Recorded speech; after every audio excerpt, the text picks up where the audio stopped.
دین vibes, دین کی آواز۔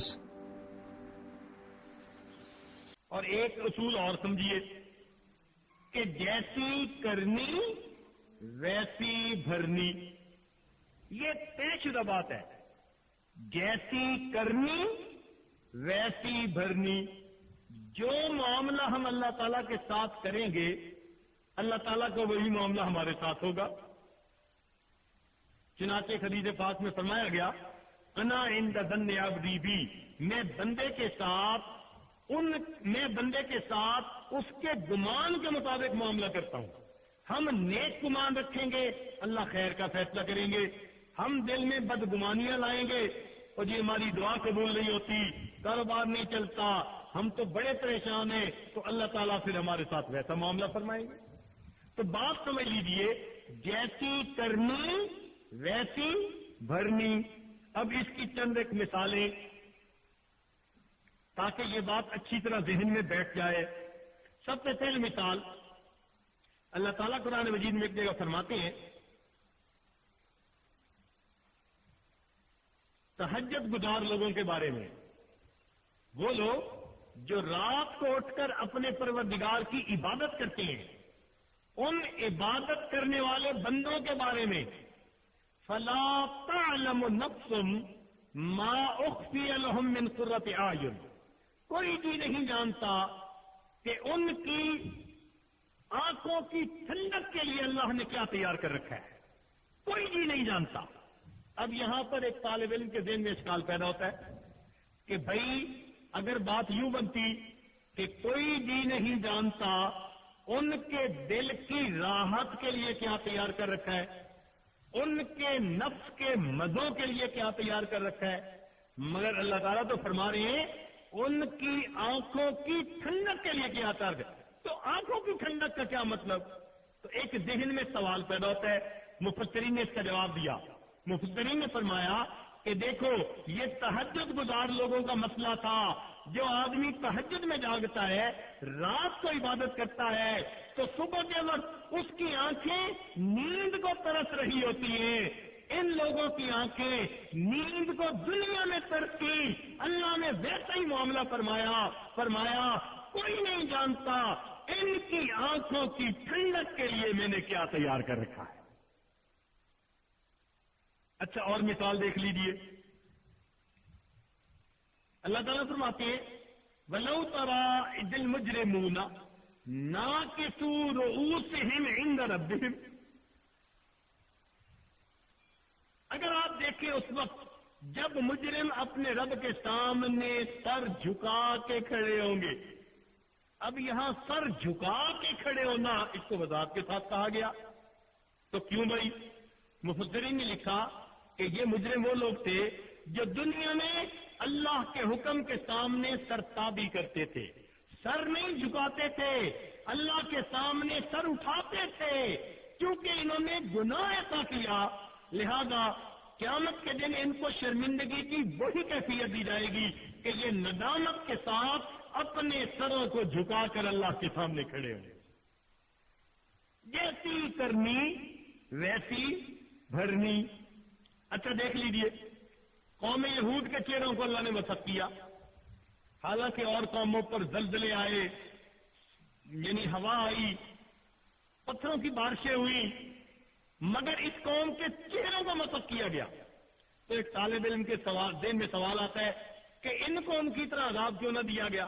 مفسرین نے نقطہ لکھا کہ اللہ تعالیٰ نے ان کو یوم السبت میں مچھلیاں پکڑنے سے منع کر دیا تھا، مگر انہوں نے ہیلا نکال لیا کہ ہفتے کے دن دریا سے چھوٹے گڑھوں میں لے لیتے اور باقی دنوں میں پکڑ لیتے۔ گویا انہوں نے حکم خدا کو مسخ کیا تھا۔ اللہ رب العزت جب ناراض ہوئے عذاب بھی ویسا بھیجا، انہوں نے خدا کے حکم کو مسخ کیا، اللہ نے ان کے چہروں کو مسخ فرما دیا۔ جیسی کرنی ویسی بھرنی، یہ 100% طے شدہ اور پکی بات ہے۔ اچھا، ایک اور علمی نکتہ، حضرت یوسف علیہ السلام پر بھی بہتان لگا، مگر بہتان کے جواب میں ایک بچے نے گواہی دے دی وشہد شاہد من اہلہا، گواہی دے دی گھر میں سے ایک بچے نے اور ان کی برات ہو گئی، لیکن بی بی مریم پر بھی بہتان لگا، اور بی بی مریم کی صفائی میں حضرت عیسیٰ علیہ السلام نے کوئی ایک فکرہ نہیں بولا۔ وہاں تو یہ کہا تھا نا، اگر قمیص آگے سے پھٹا تو اس کا قصور، پیچھے سے پھٹا تو اس کا قصور، بات ختم۔ لیکن جب بی بی مریم کا معاملہ آیا تو وہاں پر ایک فکرے کی گواہی نہیں، وہاں پر گواہی میں کئی آیتیں ہیں۔ یوں سمجھ لیں کہ آدھا رکوع بنتا ہے، یوں سمجھ لیجیے۔ تو یہ کیا معاملہ بھائی؟ آخر دونوں میں فرق کیوں؟ تو مفسرین نے یہاں نقطہ لکھا، وہ فرماتے ہیں وہاں ایک فرد نے الزام لگایا تھا کہ من اراد باہلک سوء، زلیخا نے الزام لگایا تھا۔ ایک فرد کے الزام میں اللہ نے ایک فکرے میں بات کو سمیٹ دیا، جبکہ بی بی مریم پر فرد نے الزام نہیں لگایا تھا، بلکہ فَأَتَتْ بِهِ قَوْمَهَا تَحْمِلُ، وہ بچے کو لے کے جب اپنی قوم کے پاس آئی، قالوا، قوم نے یہ کہا، یا مریم لقد جئت شیئا فریا، یہ کیا طوفان چیز لے آئی؟ یا اخت ہارون، اے ہارون کی بہن، ماں کان ابوکی امرأ سوء، تیری ماں بری نہیں تھی، وما ماں کان ابوکی امرأ سوء، نہ تیرا باپ برا تھا، وما کانت امک بغیہ، نہ تمہاری ماں باغیہ تھی، تم نے یہ کیا کام کر دیا؟ اب دیکھیے پوری قوم الزام لگا رہی ہے، اب اس الزام کے جواب میں ایک فکرے سے بات نہیں بنتی تھی۔ اللہ نے بھی فرمایا میرے پیارے عیسیٰ علیہ السلام، پوری قوم الزام لگا رہی ہے، ذرا قوم کے سامنے وعظ کر دو، تقریر کر دو، تاکہ ان کے سامنے بات کھل جائے۔ چنانچہ وہ بولے اور بول کر کہتے ہیں کہ انی عبد اللہ آتانی الکتاب وجعلنی نبیا وجعلنی مبارکا اینما کنت واوصانی بالصلاۃ والزکاۃ ما دمت حیا وبرا بوالدتی ولم یجعلنی جبارا شقیا۔ اب سوچئے کہ یہاں جو گواہی ہے وہ کتنے کلام میں پھیلی ہوئی ہے، والسلام علی یوم ولدت ویوم اموت ویوم ابعث حیا ذالک عیسی ابن مریم۔ کیوں؟ ایک بندے نے جو ہے الزام لگایا، اللہ نے ایک فکرے میں گواہی دلوا دی، یہاں مجمع الزام لگا رہا ہے، اور مجمع کے سامنے پھر فکرے سے بات نہیں بنتی، وعظ اور تقریر سے بات بنتی ہے۔ لہذا سیدنا عیسیٰ علیہ السلام نے قوم کے سامنے چھوٹا سا وعظ فرما دیا اور اپنی والدہ کی براعت کو ظاہر فرما دیا۔ تو جیسی کرنی ویسی بھرنی۔ اچھا ایک اور مثال دیکھیے کہ حضرت آدم علیہ السلام نے چند دانے گندم کے استعمال کیے اور ان کو جنت سے نکال دیا گیا۔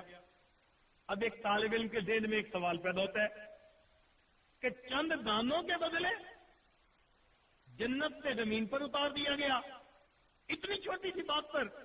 تو اللہ رب العزت نے یہ بھی قانون بنا دیا کہ امت محمدیہ میں ایسے بھی بندے آئیں گے کہ ایک مد جاؤ، یعنی اگر چند دانے وہ جاؤ کے اللہ کے راستے میں استعمال کر دیں گے، اللہ تعالیٰ ان کے لیے جنت کو واجب فرما دے۔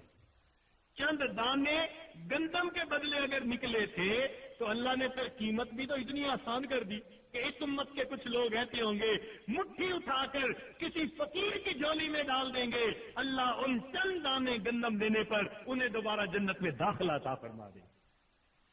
تو جیسی کرنی ویسی بھرنی۔ اچھا ایک مثال اور سنیے، بنی اسرائیل کی توبہ کے لیے قانون یہ بنا کہ یہ لوگ اپنے گھروں سے باہر نکلیں، آسمان پہ بادل آ جائے گا اور یہ اپنے جسم پہ چھریاں ماریں۔ فَاقْتُلُوا أَنفُسَكُمْ، تم اپنے آپ کو مارو، قتل کرو۔ تو ان کے خون بہنے پر اللہ تعالیٰ نے توبہ کی قبولیت کا جو ہے وہ اندیا دے دیا کہ ہم توبہ قبول فرما لیں گے، مگر امت محمدیہ کے لیے تو معاملہ اور ہے۔ کوئی بندہ اگر تنہائی میں بیٹھ کر اپنے دل میں گناہ پہ نادم ہو جائے تو فرمایا الندم توبۃ، ندامت توبہ ہوتی ہے اور توبہ پر اللہ گناہ معاف فرما دیتے ہیں۔ تو یہ عجیب معاملہ، وہاں خون نکل رہا ہے اور یہاں بس دل میں ارادہ کرنے سے ہی چلو توبہ قبول ہو گئی۔ تو یہ فرق کیوں ہے؟ طالب علم کے ذہن میں ایک سوال پیدا ہوتا ہے، علماء نے اس کا جواب یہی دیا، فرمایا جب موسیٰ علیہ السلام نے قوم کے سامنے اللہ کے پیغام پیش کیا تھا تو قوم نے آگے سے جواب دیا تھا لن نؤمن لک حتی نری اللہ جہرۃ، اے موسیٰ علیہ السلام ہم آپ کی بات کو نہیں مانیں گے جب تک واضح طور پر اللہ کی کوئی نشانی نہیں دیکھیں گے، اللہ کو دیکھ نہیں لیں گے۔ چونکہ انہوں نے عیانی دلیل مانگی تھی، بین دلیل مانگی تھی، جب ان کی توبہ کرنے کا وقت آیا اللہ نے بھی قانون بنا دیا، میرے بندو توبہ کرنا چاہتے ہو اب تم بین دلیل دو، جسم سے خون نکال کر دکھاؤ تم اپنی بات میں سچے ہو یا نہیں۔ لیکن جب امت محمدیہ کے سامنے اللہ کے محبوب نے پیغام دیا اللہ کا، انہوں نے بغیر دلیل کے مانگ لیا، کوئی دلیل نہ مانگی، نتیجہ کیا نکلا؟ اللہ نے قانون بنا دیا کہ میرے یہ بندے بغیر دلیل میرے اوپر ایمان لا رہے ہیں، جب گناہوں سے توبہ کریں گے دل میں ارادہ کریں گے میں کوئی بین دلیل نہیں مانگوں گا، دل کے ارادے پر ان کے گناہوں کو معاف کر دوں گا۔ جیسی کرنی ویسی۔ اب ایک آخری مثال آپ سن لیجئے۔ ابرہہ چلا بیت اللہ شریف کو گرانے کے لیے اور اپنے سامنے ہاتھیوں کا لشکر لے کے آیا، بڑا مان تھا اس کو، بڑا ناز تھا اس کو، لیکن ہوا کیا کہ اللہ تعالیٰ نے چھوٹے سے پرندوں کو بھیج دیا جنہوں نے کنکر مارے، فجعلناہم کعصف مأکول، کھائے ہوئے بھوسے کی طرح ان کو بنا دیا۔ اب یہاں پر ایک طالب علم کے ذہن میں ایک بات پیدا ہوتی ہے کہ یا اللہ ابرہہ کے ہاتھی زمین میں بھی دھس سکتے تھے، ابرہہ کے ہاتھیوں میں بیماری بھی پھوٹ سکتی تھی، مگر ابرہہ کے ہاتھیوں کو، لشکر کو اللہ تعالی نے ان چھوٹے پرندوں سے مروا دیا۔ اس کی کیا وجہ؟ تو علماء نے اس کے کئی جواب لکھے۔ ایک بہترین جواب تو یہ لکھا، فرمایا کہ جانوروں میں ہاتھی سب سے زیادہ طاقت والا جانور ہوتا ہے۔